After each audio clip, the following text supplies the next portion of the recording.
राजा आदित्य सिंह अपने महल के राज दरबार में अकेले उदास बैठा हुआ था कि तभी वहां पर राजपक्षी आकर राजा आदित्य सिंह से बोली, ये मैं क्या सुन रही हूँ महाराज, महारानी बीमार है। तुमने बिल्कुल सही सुना राजपक्षी। पिछले कुछ दिनों से महारानी की तबीयत बहुत ज्यादा खराब हो गई है। उनकी हालत दिन ब दिन बिगड़ती जा रही है। अगर ऐसी बात थी महाराज, तो आपने मुझे पहले इस बात से अवगत क्यों नहीं कराया।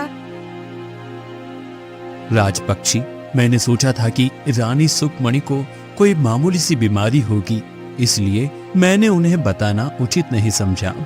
परंतु मैं राज्य के बड़े बड़े वैद्य से उनका इलाज करा चुका हूँ, मगर रानी सुखमणि की बीमारी सही होने का नाम ही नहीं ले रही। जब बीमारी में जड़ी बूटियां काम करना बंद कर देती है, तो फिर प्रार्थना ही काम आती है। मैं कुछ समझा नहीं राजपक्षी।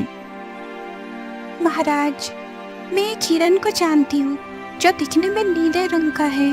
कहते हैं जो भी बीमार व्यक्ति या औरत उस साधु के पास जाते हैं तो स्वस्थ होकर ही आते हैं। उसके पास बीमारी को समझने की अद्भुत शक्ति है।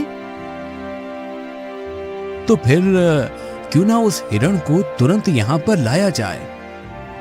महाराज, वो हिरन संसार की मोह माया से दूर रहना पसंद करता है, इसीलिए वो जंगल के एक गुफा में रहता है। अगर आपकी आज्ञा हो तो मैं आपको उस गुफा तक पहुंचा सकती हूँ। राजा आदित्य सिंह बेसब्री से उस हिरन से मिलने के लिए इंतजार करने लगा।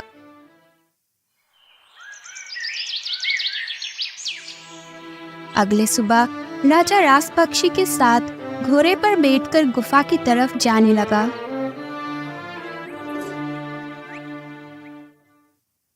महाराज, यही है वो नीले हिरन। राजा आदित्य ने नीले हिरन को सारी बातें बता दी। राजा की बात सुनकर हिरन ने कहा, महाराज, आपकी पत्नी को विचित्र बीमारी है जो जड़ी बूटी से ठीक नहीं होगी, बल्कि एक उपाय है जिससे महारानी सही होगी। तो फिर जल्दी से मुझे उपाय बताइए हिरण महाराज।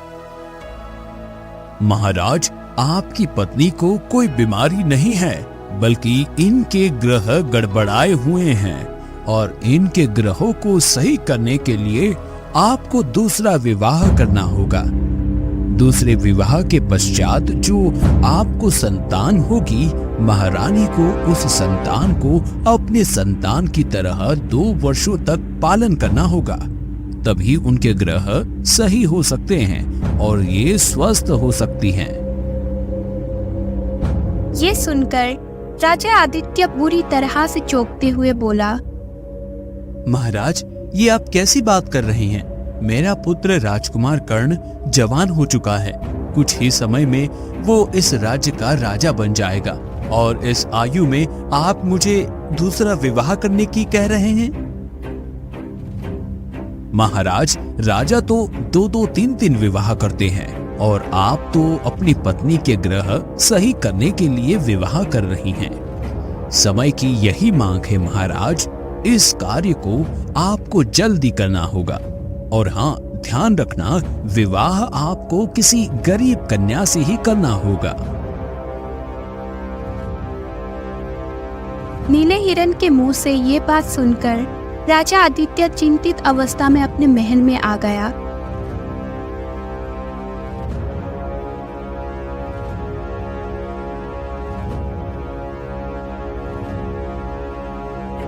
हिरन ने आपको बहुत सरल उपाय बताया है महाराज, इसमें इतनी चिंता करने की क्या बात है। पर तुम तो जानते हो राजपक्षी कि मेरा पुत्र राजकुमार कर्ण कितना गुस्से वाला है। कहीं वो मेरे दूसरे विवाह को गलत न समझ बैठे। उसके दिमाग में कहीं ये गलतफहमी न आ जाए कि मैं उसका अधिकार अपने दूसरे पुत्र को देने की सोच रहा हूँ।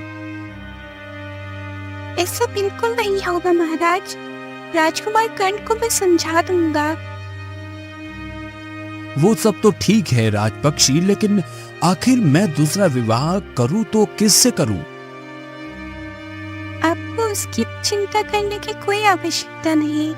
नीले हिरन ने बताया है कि आपको किसी गरीब कन्या से विवाह करना होगा, और मैं एक ऐसे गरीब कन्या को जानती हूँ जो राज्य से दूर एक झोपड़ी में रहती है। उसका नाम इंदुमती है। उस बेचारी के पास बरसात से बचने के लिए भी कोई छत भी नहीं है। तो ठीक है, हम स्वयं वहां पर जाएंगे और उससे बात करेंगे।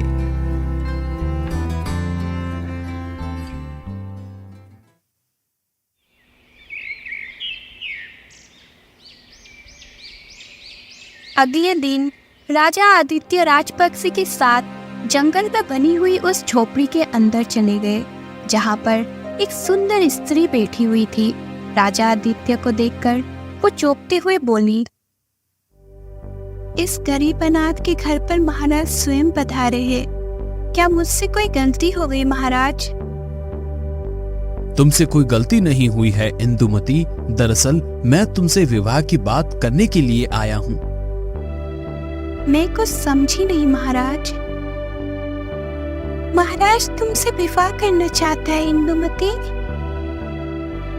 यह सुनकर इंदुमती अविश्वास भरी नजरों से राजा आदित्य की ओर देखने लगी।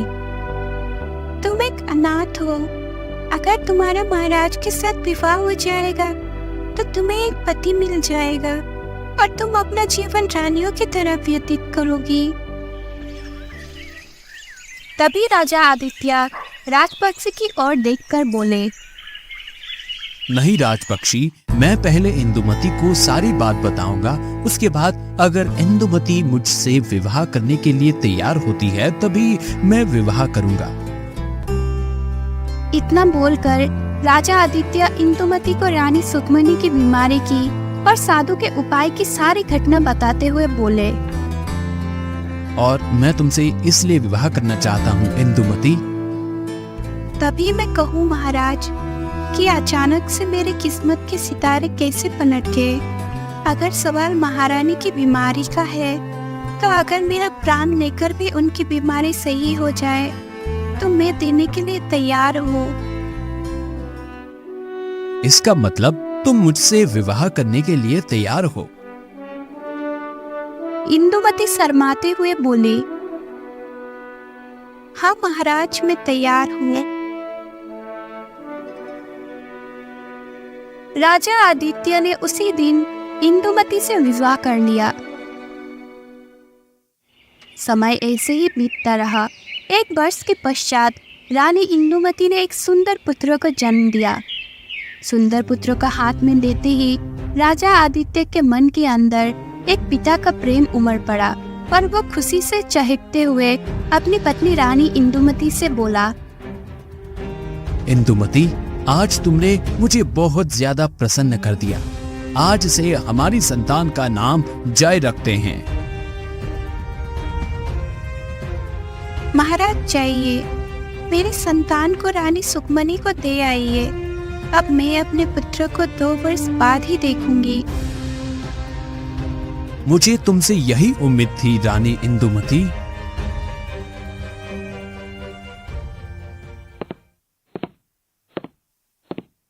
राजा आदित्य अपने पुत्र को सुखमनी को दे आया और उस दिन से जय की परवरिश रानी सुखमनी अपने पुत्र की तरह करने लगी। और ऐसे ही 2 वर्ष बीत गए। 2 वर्ष बीतने के पश्चात रानी सुखमनी अपने पति राजा आदित्य से बोली, अब मैं अपने आप को बिल्कुल सही महसूस कर रही हूँ। मुझे ऐसा लगता है जैसे कि मैं स्वस्थ हो गई हूँ। मैं अपने शरीर में ताकत भी महसूस कर रही हूँ।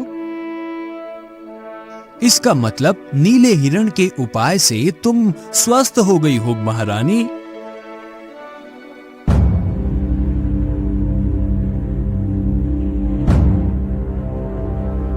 आप इसे अपनी दूसरी पत्नी को दे आइए। वैसे भी मैं तो केवल स्वस्थ होने के लिए एक भिखारन के बेटे की परवरिश कर रही थी। ये सुनकर राजा आदित्य चौंकते हुए बोला, ये आप क्या कह रही हैं महारानी? मैं बिल्कुल सही कह रही हूँ। आप क्या जाने कि एक सौतन के बेटे की परवरिश करने का एक स्त्री पर क्या महसूस होता है। इससे पहले कि मैं इसे अपने हाथों से मार दूं, इसे तुरंत मेरी आंखों के सामने से दूर ले जाइए। रानी सुकमनी के मुंह से ये सब सुनकर राजा आदित्य को तेज झटका पहुंचा। राजा आदित्य अपने दूसरे पुत्र जय को लेकर सीधे इंदुमती को दे आया। राजा आदित्य कक्ष से बाहर निकला ही था कि तभी उसका पुत्र राजकुमार कर्ण अपने पिता से बोला, पिताजी, आपने मुझसे कहा था कि जब माँ बिल्कुल स्वस्थ हो जाएगी तब आप मुझे इस राज्य का राजा घोषित कर देंगे। अब माँ स्वस्थ हो चुकी है तो समय आ गया है कि आप मुझे राजा घोषित कर दीजिए। हाँ पुत्र, मुझे याद है आज तुम्हारी माँ पूरी तरीके से स्वस्थ हो उठी है। मेरे द्वारा किए गए वादे के मुताबिक मैं आज के आज ही तुम्हें राजा घोषित करूंगा।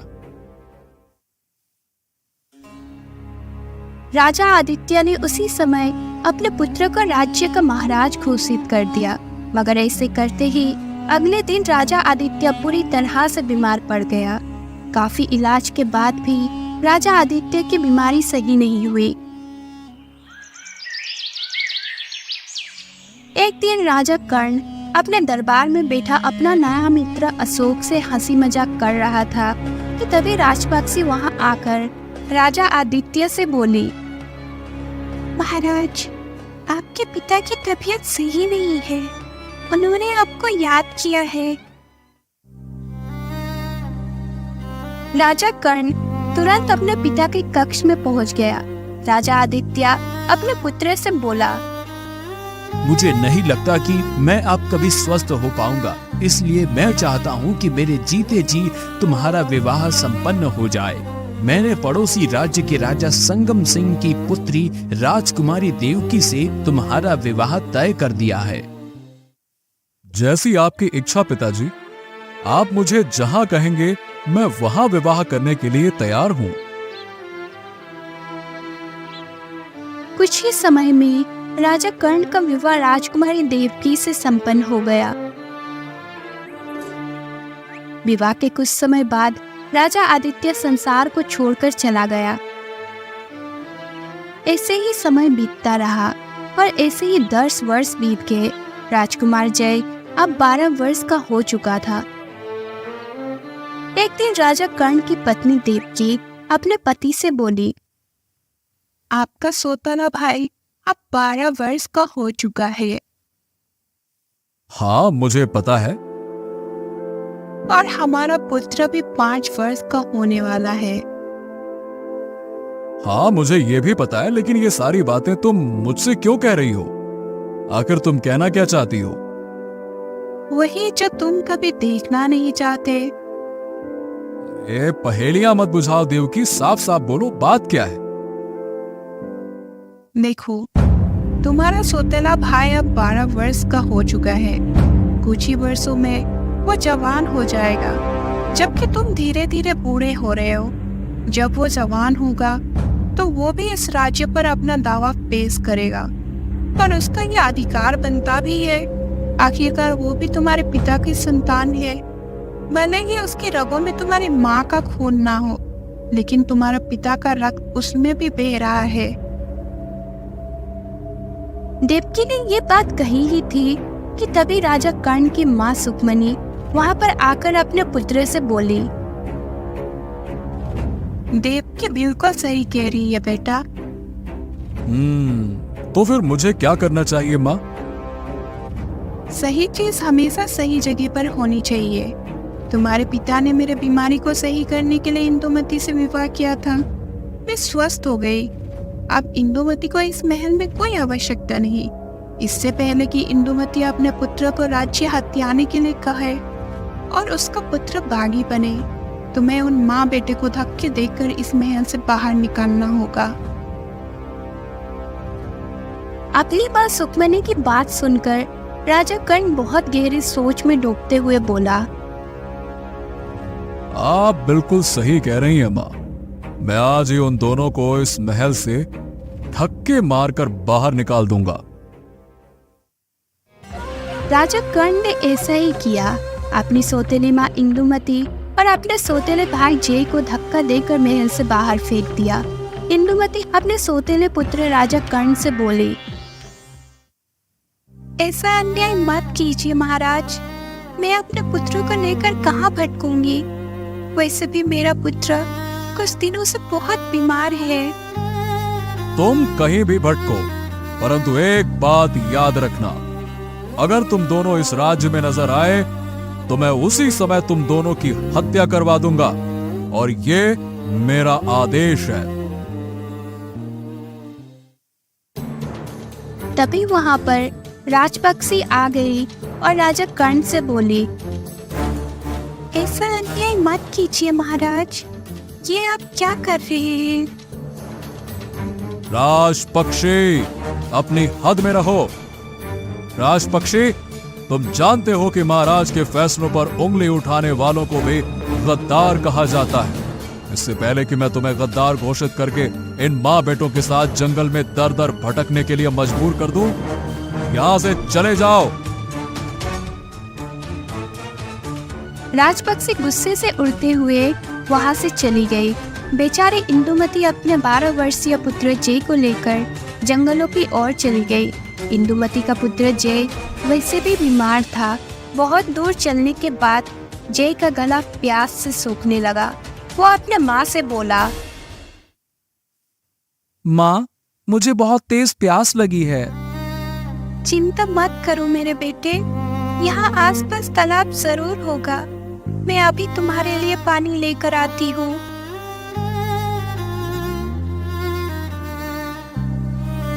इंदुमती पागलों की तरह जंगल में तालाब को खोजने लगी। बहुत देर के बाद उसे एक तालाब मिल गया। इंदुमती अपने पुत्र जय को लेकर तालाब तक पहुंची ही थी कि तभी उसका पुत्र जय बेहोश हो गया। तुझे क्या हुआ बेटा? अपनी आंखें खोल, देख तालाब आ गया। अब तो तालाब से ढेर सारा पानी पी सकता है, सब कुछ सही हो जाएगा। अपनी आंखें खोल बेटा। परंतु जय ने अपनी आंखें नहीं खोली। इंदुमती समझ गई कि उसका पुत्र अब इस संसार में नहीं रहा, तो फूट फूट कर रोने लगी। तभी वहाँ नीले रंग की हिरन, जिसने राजा आदित्य की पत्नी का उपाय बताया था, वहाँ पानी पीने के लिए आया था। इंदुमती को रोते देखा तो वो बोला, जिसके भाग्य में जो लिखा होता है उसे वही मिलता है। इंदुमती ने हिरन को सारी घटना बताती हुई बोली, आखिर मुझे क्या मिला हिरन महाराज? मेरे पति भी मुझे छोड़कर चले गए, मेरा पुत्र भी छोड़कर चला गया, और तो और मुझे महल से भी धक्के देकर बाहर निकाल दिया गया। चिंता मत करो तुम, अपने पुत्र के शव को इसी तालाब के किनारे मिट्टी के नीचे दबा दो। जिन्होंने तुम्हारे साथ घोर अन्याय किया है, उन्हें उनकी पापों की सजा अवश्य मिलेगी, और जिसने उनकी बातों में आकर पाप किया है, वो अपने पाप जीवन भर याद करता रहेगा। इंदुमती रोती हुई अपने बेटे को तालाब के किनारे मिट्टी के नीचे दबा दिया। इस तालाब के उस पार ही एक गुफा है, अगर तुम चाहो तो तुम मेरे साथ रह सकती हो। वैसे भी अब मेरा इस संसार से मोह भंग हो चुका है हिरन महाराज। मैं अब एकांत में ही अपना सारा जीवन व्यतीत करना चाहती हूँ।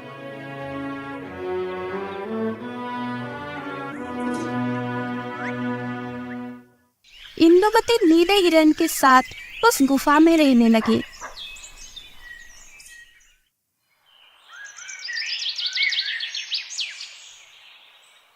एक दिन इंदुमती की नजर तालाब के किनारे पड़ी, जहाँ पर एक सुंदर वृक्ष उगा हुआ था और जिस पर एक ही फल लटक रहा था। यह देखकर इंदुमती आश्चर्य से हिरन से बोली, हिरन महाराज, ये कैसा चमत्कार है? तुम जिस फल को देख रही हो उसे अपना पुत्र जय ही समझो। तुम्हारे पुत्र की मृत्यु के बाद उसकी आत्मा इस फल में समा गई है। अगर तुम चाहो तो तुम इससे बातें भी कर सकती हो। क्या सच में हिरण महाराज? ये तो मेरे लिए बहुत खुशी की बात होगी। बेटा जय, क्या तुम मुझे सुन सकते हो? हाँ माँ, मैं तुम्हें सुन सकता हूँ। बेटा मुझे माफ कर दो, मैंने बहुत कोशिश की पर तुम्हें बचा नहीं पाई। नहीं माँ, ऐसा मत कहो, इसमें तुम्हारी कोई गलती नहीं थी।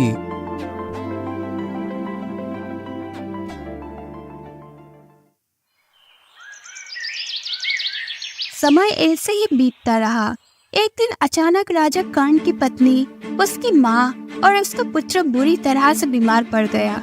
राजा कर्ण ने राज्य के सभी बड़े बड़े वेद को बुलाया, मगर सभी ने अपना हाथ खड़ा कर दिया। राजा कर्ण बुरी तरह से चिंतित हो उठा। अचानक उसे राजपक्षी की याद आ गई और वो एक सैनिक से बोला, तुरंत राजपक्षी को यहाँ पर बुला कर ले आओ।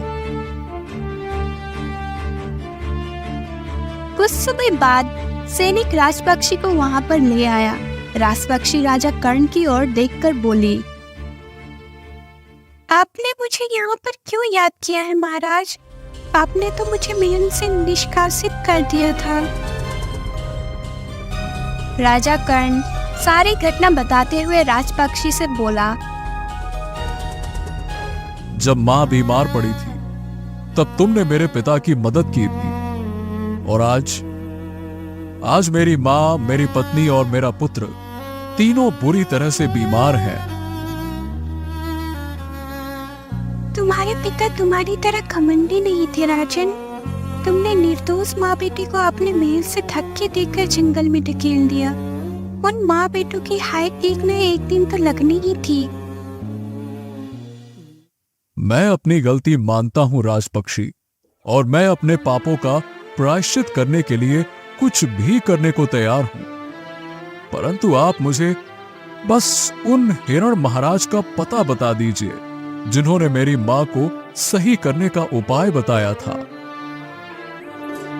जी तो चाहता है कि तुम्हारी बात से इनकार कर दूं, परंतु मैं तुम्हारी तरह नहीं हूँ। इतना बोलकर राजपक्षी ने राजा कर्ण को बता दिया कि वो नीले रंग का हिरण कहाँ रहता है। राजा कर्ण ने तुरंत राजपक्षी के साथ घोड़े पर बैठकर जंगल की तरफ चल दिया। कुछ घंटे सफर करने के बाद राजा कर्ण उस गुफे में पहुंच गया।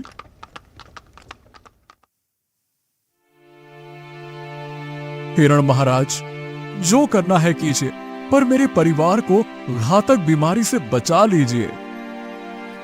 राजकुमार कर्ण ने हिरण को सारी बातें बता दी।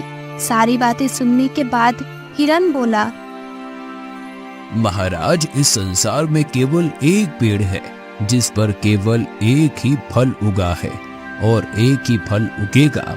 उस फल को खाने से ही आपकी माँ, आपकी पत्नी और आपका पुत्र सही हो सकता है, परंतु वो फल आपको किसी एक को ही खिलाना होगा।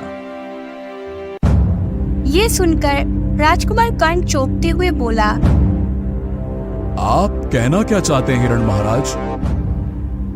सीधी सी बात है, आप तीनों में से किसी एक को ही स्वस्थ कर सकते हैं, बाकी दो लोगों को अपनी जान गंवानी पड़ेगी। और हाँ महाराज, उस फल को केवल आपको ही तोड़ना होगा, और फल तोड़ने से पहले उस पेड़ की मालकिन से आपको आज्ञा लेना आवश्यक है। अगर आप बगैर उसकी आज्ञा के वो फल तोड़ेंगे तो वो फल आपके किसी भी काम का नहीं होगा।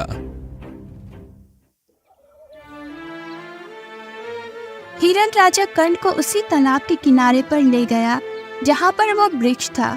उस वृक्ष के नीचे अपनी सौतेली माँ रानी इंदुमती को देखकर राजा कर्ण बुरी तरह से चौंकते हुए बोला, हाँ, ये तो मेरी सौतेली माँ रानी इंदुमती हैं, जिन्हें मैंने अपमानित करके बाहर निकाल दिया था। सही कहा महाराज, ये वही इंदुमती है, और जिस पेड़ को आप देख रहे हैं जिस पर केवल एक ही फल लटक रहा है वही फल है जिसे खाने से तीनों बीमारों में से एक को स्वस्थ किया जा सकता है। लेकिन आपको ये जानकर आश्चर्य होगा कि वो फल कोई साधारण फल नहीं है। वो फल आपका सौतेला भाई राजकुमार जय ही है। ये आप क्या कह रहे हैं? मैं बिल्कुल सही कह रहा हूँ महाराज। आपने अपनी माँ और अपनी पत्नी की बातों में आकर एक निर्दोष माँ बेटे को महल से बाहर निकाल दिया। इंदुमती का पुत्र पहले से ही बीमार था। वो बेचारा तालाब के पास आकर भी पानी न पी सका और अपनी जान गंवा बैठा। आपको अपने उन्हीं कुकर्मों का फल भोगने को मिल रहा है महाराज। राजा कर्ण तुरंत जाकर अपनी सौतेली माँ रानी इंदुमती के सामने रोते हुए बोला, मुझे माफ कर दो माँ, मुझसे बहुत भारी भूल हो गई। काश मैं अपनी माँ और अपनी पत्नी की बातों में नहीं आता तो शायद आज मुझे ये समय देखने को ही नहीं मिलता। ये क्या हो गया? इतना बोलकर राजा कर्ण सारी घटना बताते हुए अपनी सौतेली माँ इंदुमती से बोला, मुझे इस फल को तोड़ने की स्वीकृति दे दो माँ। इस फल को खाने से ही मेरे परिवार में किसी एक को जीवन दान मिल सकता है।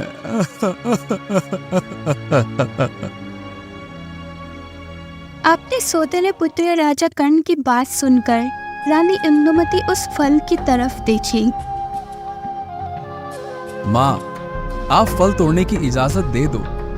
आज मेरा भाई मुसीबत में है और मैं उसकी मदद किए बिना नहीं रह सकता। पर बेटा तुम उसके लिए चिंता मत करो माँ। जैसे ही ये फल पेड़ से टूट जाएगा, मेरी आत्मा एक दूसरे फूल में समा जाएगी। इसमें क्या हो गया? मैं एक नया फल के रूप में पैदा हो जाऊंगा।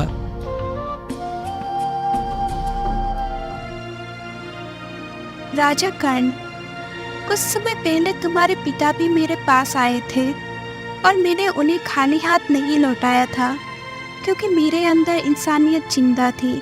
आज तुम आए हो तो विश्वास करो, मैं तुम्हें भी खाली हाथ नहीं लौटाऊंगी। अगर इस फल को खाने से किसी एक का जीवन दान मिल सकता है तो तुम इसे तोड़कर ले जा सकते हो।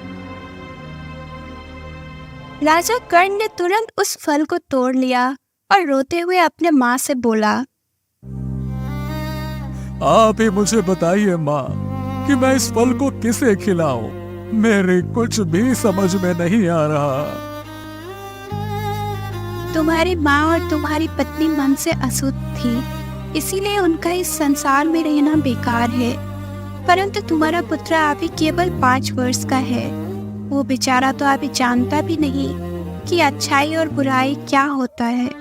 तुम्हें अपने पुत्र को बचाना चाहिए और जब वो बड़ा हो जाए तो उसे इंसानियत का पाठ पढ़ाना और उसे एक अच्छा इंसान बनाना, ठीक अपने पिता की तरह।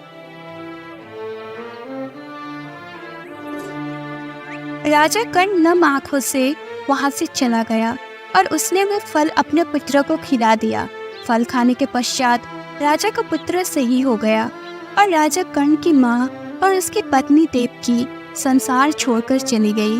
राजा कर्ण ने भारी मन से उन दोनों का अंतिम संस्कार कर दिया और फिर जीवन भर हमेशा पश्चाताप की आग में ही जलता रहा।